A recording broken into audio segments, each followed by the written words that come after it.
Kamala Harris doing this interview will be the worst decision that they've ever made. If I'm them, which of course they watch, but they don't care nothing about what I think. I said, if I'm them, her campaign is no way, under no circumstances, would I ever put her in front of Fox News. There's nothing good that can come from her for that because she has never been pressured the way that she's going to get pressured, A. And the only way that they should do it is if she's in a whole lot of trouble, B. I said it. But I'm looking forward to it as a person that actually wants Trump to win because it'll be great content and it's just going to make her look worse. And lo and behold, they jumped right on over the broomstick, right into the fire with Ishrak, Bashrak, and Abednego, or whatever it is. Meshach, Ishrak, and Abednego, whatever their name is. And she jumped right in the mire. And I said, Jesus Christ. Jesus H. Christ. I said, no, they didn't let this woman jump on there. And he did. It was almost like they've been watching my interviews and trying to figure out how we should approach this, because I've been saying for the longest that somebody needs to just take one approach, pick one or two main subjects, because they only gonna let her sit in front of you for 20 to 30 minutes. And that's enough time for her to filibuster and throw around a bunch of stories and say how she grew up in the middle class. And by the time that you get to the next question, you can't really press her. So you need to just pick one or two subjects and go. Whatever amount of time that you go. Just pick one or two and press. And the biggest issue is immigration. And I'll be gotten if he didn't do exactly that. And they brought up Lake and Riley and all of them too. All right, y'all, let's get to it. Again, we're going to break this up into 3 parts. So I'm going to read super chats in between the 3 parts. Let me see how long this interview is. Okay, so this interview is like 27 minutes. We going to go. Madam Vice President. How about we go 8, 16, 24, 9, 18, 27. Let's go 9 minutes apiece and let's see what we can get through, all right? Make sure y'all hit a like for the algorithm, subscribe to the channel, and turn on your notifications. Buckle up. Let's get it. Thank you for the time. Thank you. It's good to be with you, Brett. You know, voters tell pollsters all over the country and here in Pennsylvania that immigration is one of the key issues that they're looking at this election, and specifically the influx of illegal immigrants from more than 150 countries. How many illegal immigrants would you estimate your administration has released into the country over the last 3.5 years? Well, I'm glad you raised the issue of immigration because I agree with you. It is a topic of discussion that people want to rightly have. And you know what I'm going to talk about. Yeah, but right do you, now, just a number, do you think it's 1 million, 3 million? Brett, let's just get to the point, okay? The point is that we have a broken immigration system that needs to be repaired. So your Homeland Security Secretary said that 85% of apprehension. Brett was playing no games. Brett was having 0 games being played with him today. He said, you're not going to skip over my questions. You're not going to throw your talking points on there. You're not going to do any of that. All you going to do is answer the questions, and respectfully, ma'am, respectfully, I asked you, how many immigrants do y'all think that y'all released into the wild? And you said, nah, you know what I'm going to talk about. Nope, that's not how the interview goes. You got to answer the question. Brett was playing 0 games. He was having 0 games being played with him that day.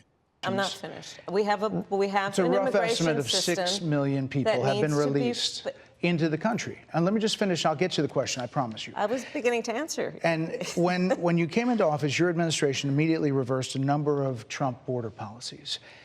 Most significantly, the policy that required illegal immigrants to be detained through deportation, either in the U.S. or in Mexico. And you switched that policy. They were released from custody awaiting trial. So instead, included in those were a large number of single men, adult men, who went on to commit heinous crimes. So, looking back, do you regret the decision to terminate Remain in Mexico at the beginning of your administration? At the beginning of our administration, within practically hours of taking the oath, the first bill that we offered Congress, before we worked on infrastructure, before the Inflation Reduction Act, before the CHIPS and Science Act, before the bipartisan Safer Communities Act, the first bill, practically within hours of taking the oath, was a bill to fix our immigration system. Yes, ma'am. It was called the U.S. Citizenship. Oh, and he know everything that she about to bring up before she even bring it up. This is. If I'm her campaign staffers and I'm the aides and I'm sitting in the background, I'm like this. You know the cartoon where they be doing like this? If I'm the campaign staffers and I'm sitting in the back, I'm like, ooh, this ain't gonna go good. Oh, I'm sorry. I would have called her out a minute. I'm sorry. We got a major national security issue that we got to attend. Sorry, Brett. We got to get about. I would have got her out of there immediately. I would have never sat her down in the first place. Act of 2021. Exactly. It was essentially a pathway to citizenship for the. Yes, ma'am. May I finish responding, please? But you have to let me finish. You please. had the White House and the House and the Senate, and they didn't bring up that bill. I'm in the middle of responding to the point you're raising, and I'd like to finish. Yes, ma'am.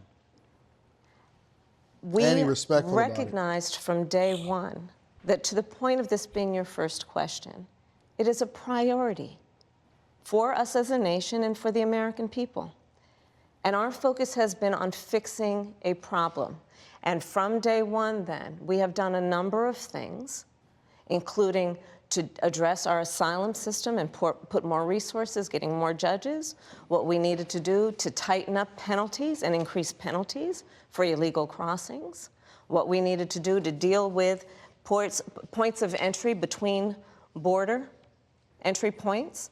That's the work we did, and we worked on supporting what was a bipartisan effort, including some of the most conservative members of the United States Congress, to actually strengthen the border. That border bill would have put 1,500 more border agents at the border, which is why I believe the Border Patrol agents supported the bill. It would have allowed us to stem the flow of fentanyl coming into the United States, which is a scourge affecting people of every background, every geographic location in our country, killing people.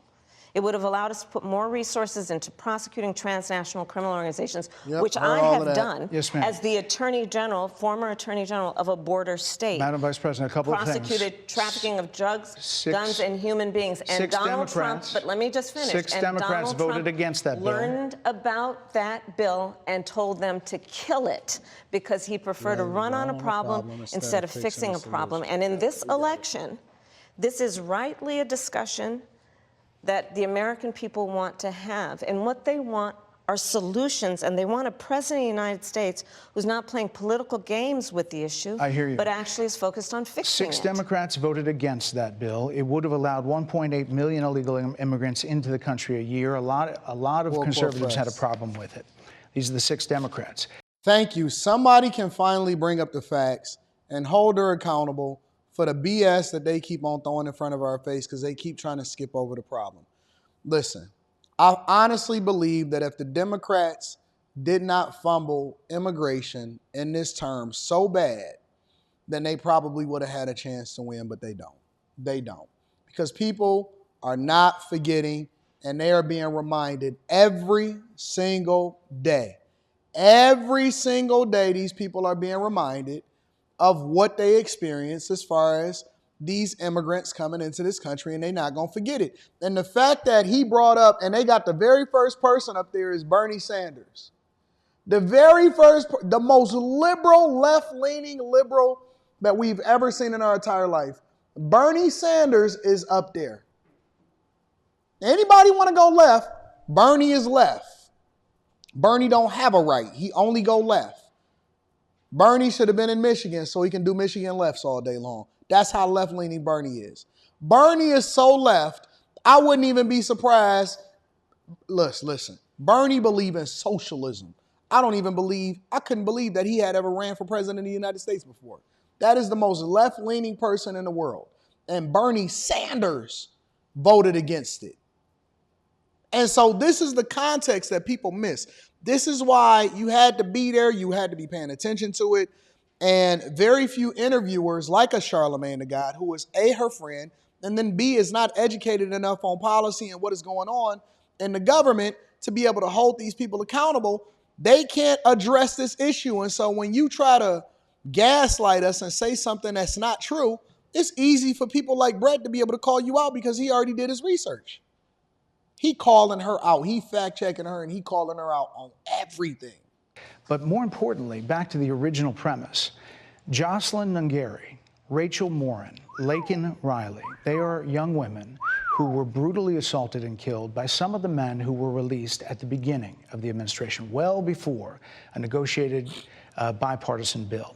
Former President Clinton actually referred to Laken Riley Sunday campaigning for you in Georgia, saying if those men had been properly vetted, Laken Riley probably would not have been killed. So if it wouldn't have happened, this is well before any negotiation. This is well before Donald Trump got involved in the politics. Facts. This is a specific policy decision by your administration to release these men into the country. So what I'm saying to you, do you owe Brett, those families an apology? Let me just say, first of all, those are tragic cases. There's no question about that. There is no question about that. And I can't imagine the pain that the families of those victims have experienced for a loss that should not have occurred. So that is true. That is not an apology, ma'am. Let me show y'all what an apology looked like. You know what? We was wrong. First, an apology starts with acknowledgement. We were wrong. We should not have let these people in here. And we knew that there was going to be collateral damage that came along with it. And there was going to be some people that suffered, some people that got maimed, some people that maybe even got killed. Just so happened to be these three women, amongst others, but those are the ones that's the most visible. And y'all never said Laken Riley's name. He making her bend the knee.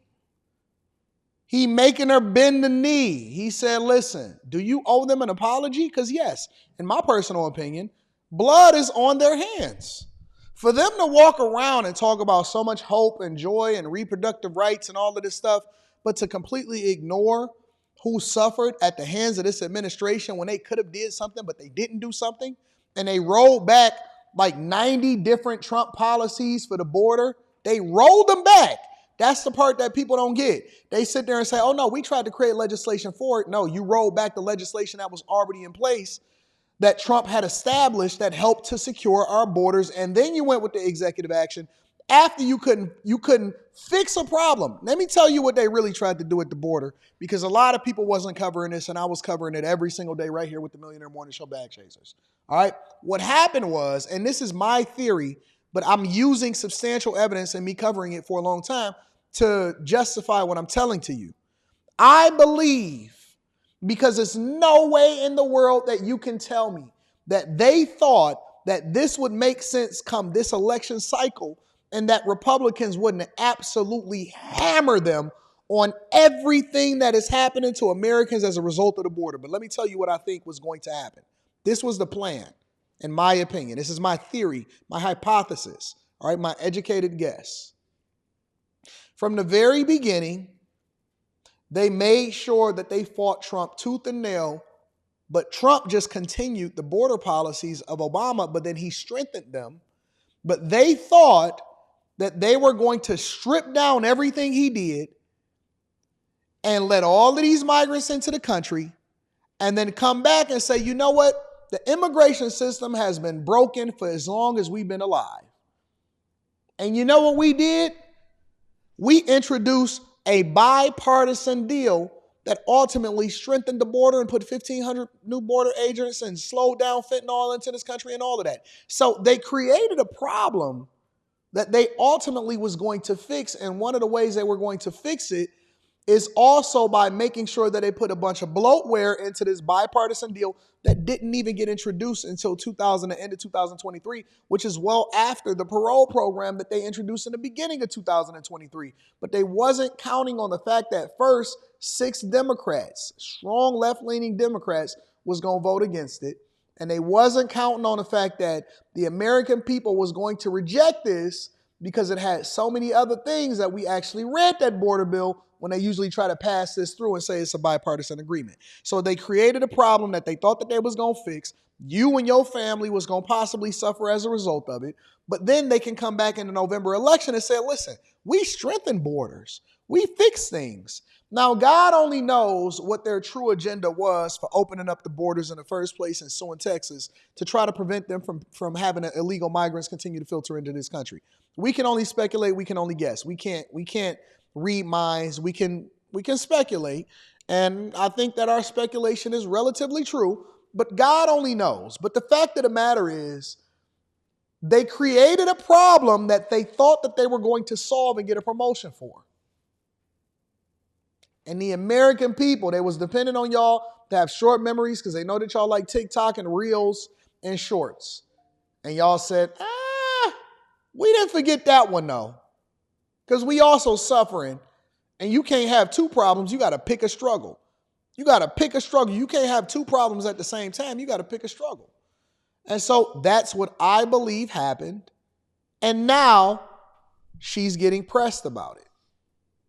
It is also true that if a border security had actually been passed 9 months ago, it would be 9 months that we would have had more border agents at the border, more support for the folks who are working around the clock trying to hold it all together. Madam Vice President. To ensure that no future harm would occur. And this election in 20 days will determine whether we have a president of the United States who actually cares more about fixing a problem, even if it is not to their political advantage in an election, because there was a solution. What if it's a problem that you created? Madam Vice President, it was a policy decision in the early part of your administration. I will let one of the mothers talk about it. Take a listen. Because of the Biden-Harris administration open border policies catch and release, they were enrolled in the Alternatives to Detention program. This meant that they were released into the United States. It was not even a full 3 weeks later that they would take my daughter, Jocelyn Nungare's life. I believe the Biden-Harris administration open border policies are responsible for the death of my daughter. Fox came with so much smoke. Fox is out here outfoxing a competition. Fox came with so much evidence and so much smoke that you can't gaslight us through this one. You got to address this, baby. Baby girl, you got to address this one. You can't just walk away from this. You can't gaslight your way through this. They got evidence. They went and dug into the archives. They look at Senate hearings and everything. That's called preparation. The early days. So do you owe them an apology is what I'm saying. I will tell you that I am so sorry for her loss. I am so sorry for her loss. I want to say this. That's not an apology. That's not an apology. To say, I'm sorry for your loss is not an apology. People do that every single day when they run into somebody who lost a loved one and they say, you know what? I'm sorry for your loss. That doesn't mean that I'm admitting responsibility. It means that I'm compassionate towards what you're going through. I want people to understand the difference. An apology first starts with responsibility and accountability of what the problem is and saying that I'm responsible. You know what? I'm sorry. I'm sorry, and that shouldn't have happened, and I should have did better. We shouldn't have opened up the border. You got to admit and tell me what the problem is that you created that ultimately led to the suffering of my family. To say that I'm sorry for your loss is not an apology. That is supposedly showing empathy for the victim of the crime. Police officers do that to victims all the time when they get robbed or somebody happened or a mother finds a child. Oh, I'm so sorry for your loss. I'm sorry for you. That's not an apology. That's not an apology. Sincerely. But let's talk about what is happening right now with an individual who does not want to participate. If I'm the mother of those children, if I'm somebody who suffered at the hands of an illegal migrant that wasn't supposed to be in this country, that came in under the border under this regime, that would not be enough for me. I would be pissed. That would not be enough for me. Hey, I'm sorry for your loss, but let's talk about what's going on over here. I would be pissed. Solutions. Let's talk about that as well. But do you want to answer in her? all fairness, I told you, I feel awful for what she and her family have experienced. During that time, you said repeatedly that the border was secure. No, when in your mind did it start becoming a crisis? I think we've had a broken immigration system transcending, by the way, Donald Trump's administration even before. Let me, if anybody is campaigning for Donald Trump right now in this particular moment at 7 minutes and 29 seconds into this interview, it's Kamala Harris. Let me rewind it for the people in the back, for the Eric D's and all of the women that just continue to come at men and say, hey man, y'all supposed to be voting this way. Let me go ahead and use this as evidence. Judge, I would like to enter in Exhibit A. Exhibit A, Judge. When in your mind did it start becoming a crisis? I think we've had a broken immigration system transcending, by the way, Donald Trump's administration even before. So now you finally admit, and if I'm her aides in the back, if I'm her campaign manager, I'm like, oh, Jesus Christ, what is going on with her? What is going on with her? So you're telling me that it's not Trump's fault and that he did do all that he could and he did have all of these things that y'all then torn down when he first got into office, because y'all will sit there and say he wanted to tear down Obamacare. What did you tear down of his? So now you finally admit, because you got pressure and you don't know what to do, and so you can't operate with a teleprompter. And so now you got pressure and you say, you know what? This ain't even Trump's fault. This was way before Trump came in. He just tried to come in and fix the problem. He just tried to come in and stem the flow of migrants into this country, the flow of fentanyl into this country. What you like to say, transnational gangs that you supposedly prosecuted. So now you finally admit it. Hey, Brett, let me give a round of applause for Brett. In less than 7 minutes, and I told y'all they was going to have an interview less than 30 minutes long. In less than 7 minutes, Brett made her, put her in a finger four leg lock. Put her in a finger four leg lock. Let me rewind it again for the people in the back, because I want y'all to hear this. Hear this with your eyes. Listen to understand. Hear this with your eyes. Hear this with your ears. You got 2 ears and a mouth for a reason. Listen to understand and not listen to the response. Pay attention to what she's saying here. Pay attention. When in your mind did it start becoming a crisis? I think we've had a broken immigration system transcending, by the way, Donald Trump's administration even before. Let's all be honest about that. Thank you for being honest finally for one time in your life. Saying that this is a perfect immigration system, I've been clear, I think we all are, that it needs to be fixed. We need more. I was just down at the border talking. For the first time, actually the second time in an entire 3.5 years, this is her second time in her entire 3.5 years of actually paying attention, mentioning, and going to the border. And she was there for a quick photo op and was not actually there to solve a problem and see what the issue is, because they already know what the issue is. With border agents, and they will tell you, and I'm sure you probably, I know you investigate and you are a serious journalist, they will tell you, we need more judges. We need to process those cases faster. We need the support for those cases that should be prosecuted. They need more resources, and Congress ultimately is the only place that's going to get fixed, Brett. Well, that's how this system works. That's the premise of this question. There were 90-plus executive orders that were rescinded in the first days. Many of those were Trump border policies. I'm not going to stay here because there's other things to talk about, but you frequently talk to the Border Patrol Union for support of that bipartisan bill, and they did. They supported it. But they also just endorsed Donald Trump and said, you've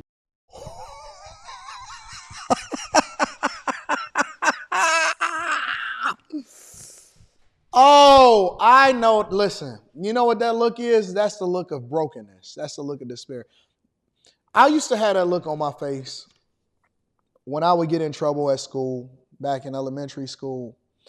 And, the teacher would catch me and I would think, okay, well, listen, maybe she could just give me detention and I'll just tell my mother that I had to stay after school in order to go to basketball practice or whatever. And they would say, you know what? we going to suspend you and we going to call y'all mother. And I had that same look on my face. I said,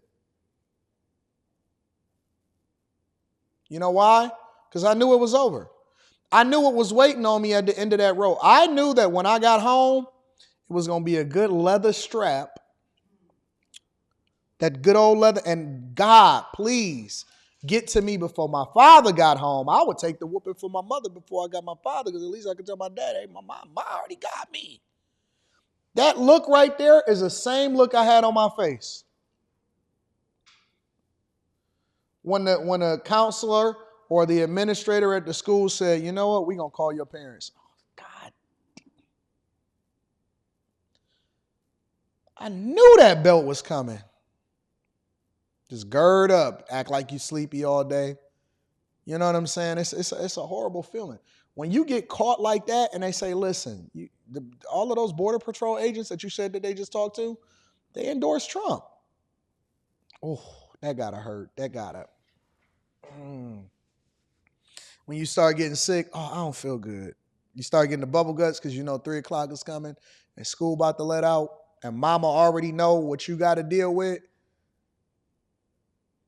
You start crying before you even get into the house. I gotta use the bathroom. I gotta take that shirt off. This woman is getting a whooping on live TV. Live TV, she getting a whooping.